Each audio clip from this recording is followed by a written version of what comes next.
Щоденні травми, аварії і тисячі роздратованих людей, які виходять з під'їзду із думкою «пізд». І я одна із них. Якщо теж пізнали себе, то привіт, кияни! Зима 2026-го у столиці – це… Ні, досить, я вже вичерпала квоту на матюки в ефірі. Як виглядає наш кожен день? Слизькі тротуари, проїзди, добре, хоч сусід машину допоміг виштовхати. А далі дорога і кілька годин у заторі, шеф уже кіпішує «ти де?». А ти вже переслухав усі новини по радіо, зрозумів, що треба оновити плейлист, вивчив номери автівок спереду і проїхав тільки від Березняків до середини мосту Патона. Само собою, аномальна зима постукалася не лише у Київ. Он Садовий тричі впав на площі Ринок, а в перші дні січневих снігопадів траса зі Львова до Києва перетворилася на дорогу смерті довжиною в добу. Сніг у Харкові, сніг у Сумах, сніг у Полтаві та скрізь цей довбаний сніг. Просто Київ найбільший, до Києва найбільша увага. І Київ мав би стати прикладом. І він став. Прикладом того, як не варто було робити. Бо раптово виявилося, що зима – то справжнє випробування не лише для пересічних громадян, енергетиків і ППО, а й для міста. Для міста, в якому до найтяжчої для країни зими всі навколо закликали готуватися ще з літа. І от, здавалося б, все для, скажімо, менш помітного проходження цієї зими у Києві є. Є ресурси, є можливості, є якась нереальна кількість центрів управління містом, яку постворювали всі комунеліньки. І в нас тут є і мер Кличко, і КМДА, якою керує теж Кличко, і КМВА з Ткаченком, і пафосно призначені президентом глави районів, які Бог його знає що. І от оця репетиція зйомок фільму «Післязавтра», яка триває вже 1,5 місяці, і все ніяк не відпустить нещасну столицю, змусила нас нарешті спробувати відповісти на питання. Так а хто? Хто і за що реально повинен відповідати в Києві? І розберемо ми це на прикладі снігу. Бо Кличко каже одне. На нараді з головами райдержадміністрації столиці ще раз акцентував на дорученні щодо прибирання від снігу і льоду. Дав час до сьогоднішнього вечора виправити ситуацію, інакше буду звертатися до президента. Ткаченко про інше. Віталію Володимировичу, звертаю вашу увагу на базові управлінські аспекти. Утримання доріг, мостів, зупинок громадського транспорту та пішохідних переходів у зимовий період забезпечують підприємства, що входять до складу комунальної корпорації «Київавтодор». Вони не підпорядковуються головам РДА, а є підзвітними департаменту транспортної інфраструктури КМДА, який перебуває у сфері управління Київського міського голови. А Зеленський взагалі про своє. Як вам дороги Києва? Як ви доїхали сьогодні? Позитиву мало. Чесно кажучи, треба швидше все робити. А глави районів або мовчать, або збираються копати туалети. До слова про копати. Здається, цьогоріч Лопата Челендж з передвиборчої програми президента могла б заграти новими барвами. Лопата челендж. Выходите на улицы, почистить страну, ребята. Базаришь, давай убирай. І от поки вони тицяють один в одного пальцями, нам тут якось з вами стає все гірше.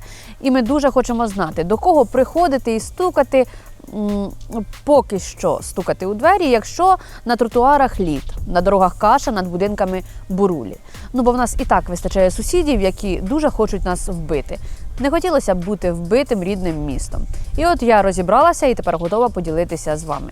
Я Іра, ви дивитесь Бігус.Інфо. Поговоримо.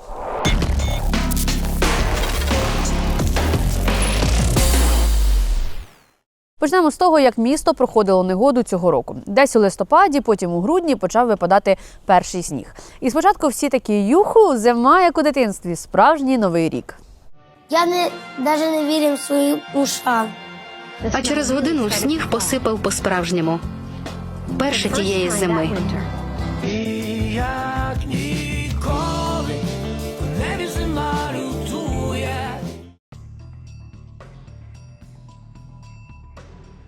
Та після свят стало вже не так радісно. Обстріли, відсутність опалення та світла і так боляче вдарили. І як наслідок, ковзанка на тротуарах і ковзанка під кашею на дорогах стали сприйматися ще болючіше. Зима виявилася аномальною, морози та мокрий сніг ускладнювали пересування, а запас нецензурної лексики киян, які працюють недистанційно, розширювався.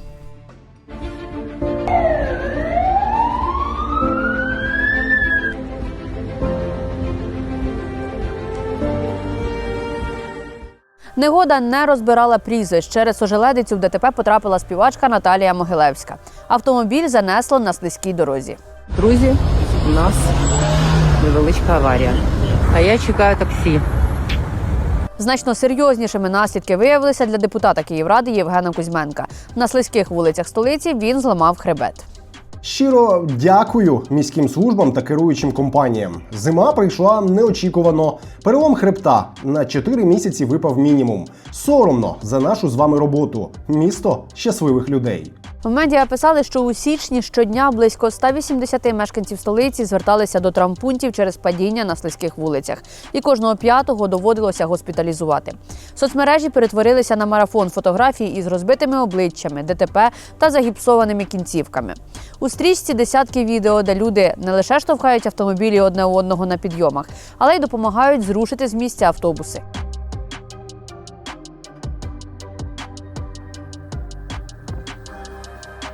Фактично, місто жило і живе в режимі імпровізованого льодового майданчика. І, як це часто буває, кияни адаптувалися швидше за систему. Жартували, перевзувалися у ковзани.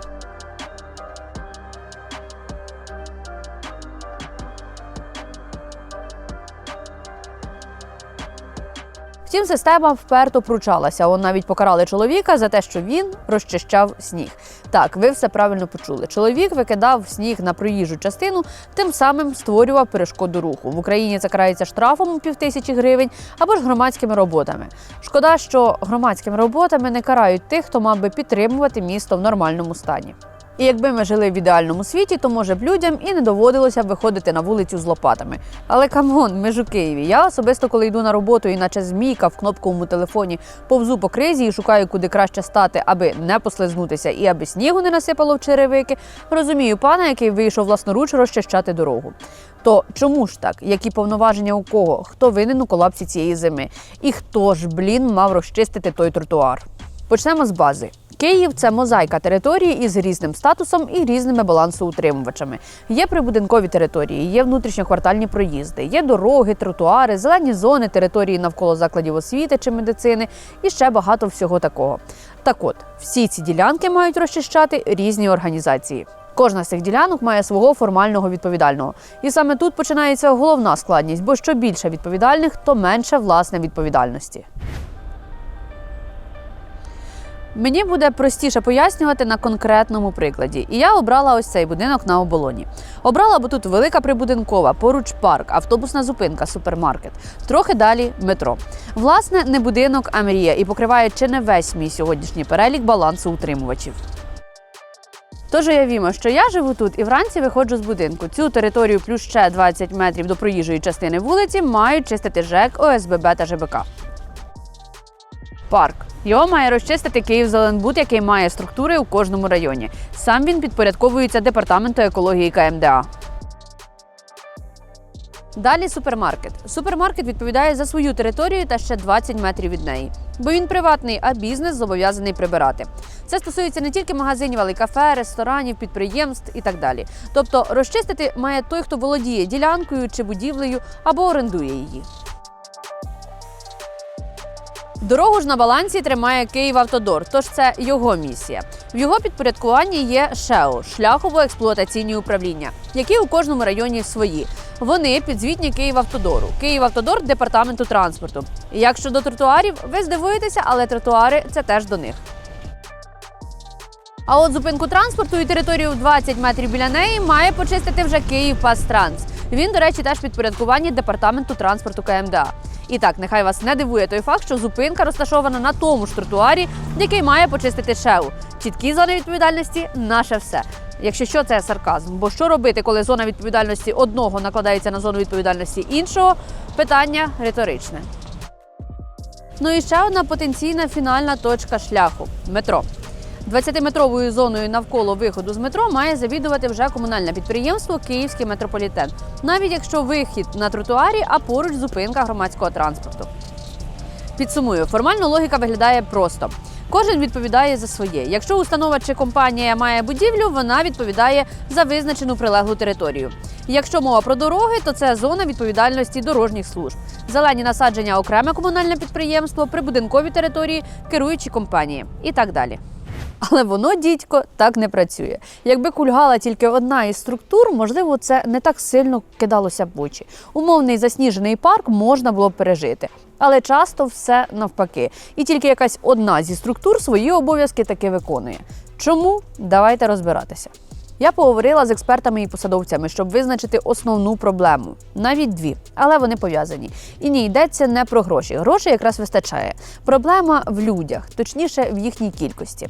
Києву критично бракує комунальників. Частина потрапила під мобілізацію, адже лише у січні 26-го комунальні підприємства отримали 100% бронь. І лише ті, які задіяні у ліквідації наслідків атак росіян.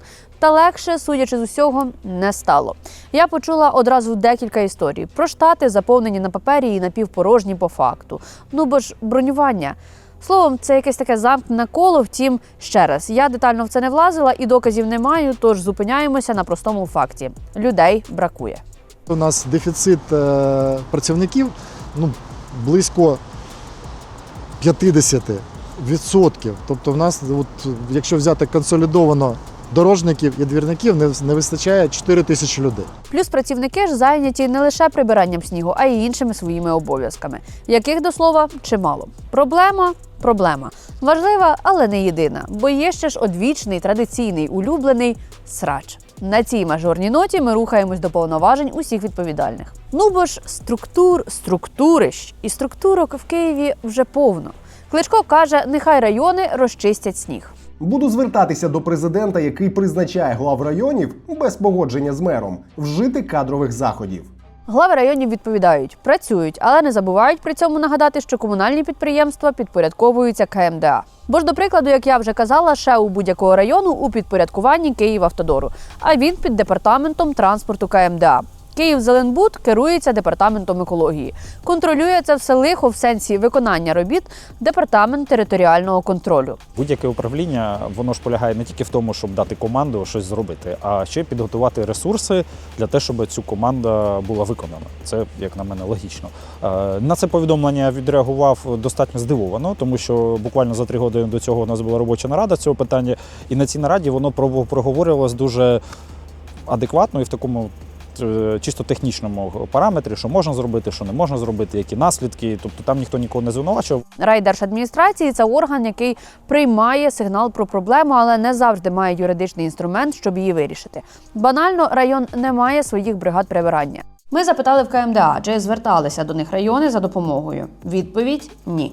Ініціативних листів, звернень від голів районних в місті Києві державних адміністрацій з порушеного питання в запитуваний період не зареєстровано. В КМДА ж в питанні районів тримають раніше озвучену лінію. Якщо ти покладаєш завдання на відповідного працівника, а він не залежить від тебе з точки зору якихось дисциплінарних покарань чи чого ще, це не зовсім оптимальна така модель управління. Я думаю, ви маєте на увазі те, що районні державні адміністрації – це те, про що писав пан Кличко, що він не може навіть догану їм виписати. Правильно я розумію? Так. Не можемо звинувачувати, що тільки голови винні там в чомусь. Але система управління на сьогоднішній день такою збалансованою не виглядає. Дисбаланс дійсно видно неозброєним оком. Іноді контраст між сусідніми районами прям до непристойності очевидний. Наприклад, найнеприємнішим відкриттям цієї зими став Печерськ. Елітний центральний район нагадує богом забутий відшиб. Оте вірусне відео з автівкою, яка котиться з пагорба донизу і вибиває страйк ще з кількох авто внизу, це якраз був Печерськ.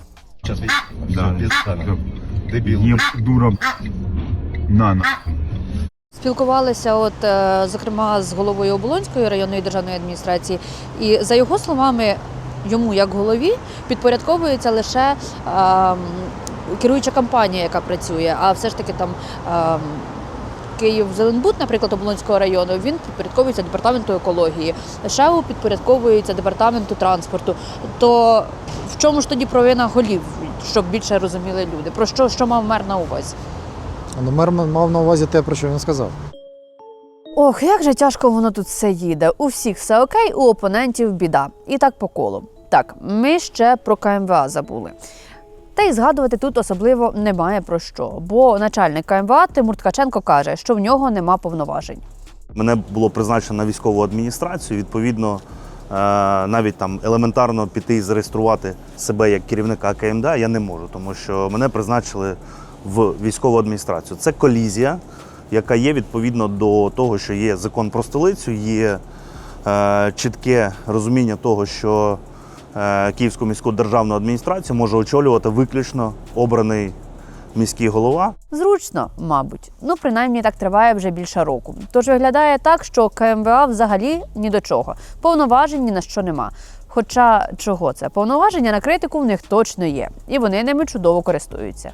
Чи могли б ви, як голова КМВА, запровадити, ініціювати якісь зміни у цій сфері? Господи, вибачте, будь ласка. Падає. Це іронічно. Нещодавно я мало чи не вбився під мерією міста Києва.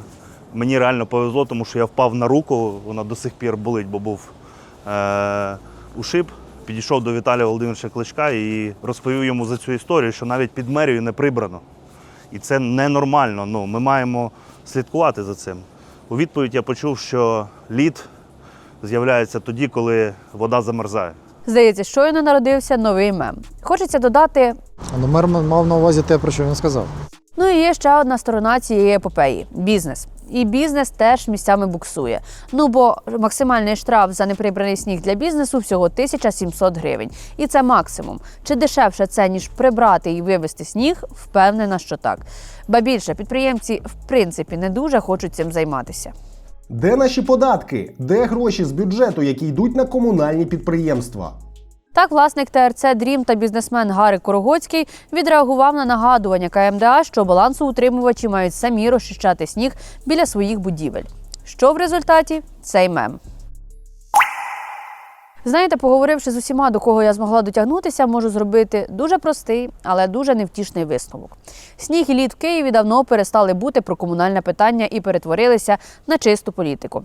Як, власне, всі мінімально важливі штуки у місті. Це раз. Друге. Ця зима класно показує, як побудована міська система управління. І чи має вона чітку вертикаль, і чи зрозуміло кожному мешканцю, куди звертатися і хто несе кінцеву відповідальність. В Києві на кожному з цих етапів біда. В результаті довгі взаємні розповіді про підпорядкування, догани, скарги, інструменти впливу і колізії на тлі дрифтуючих автобусів і поламаних кінцівок.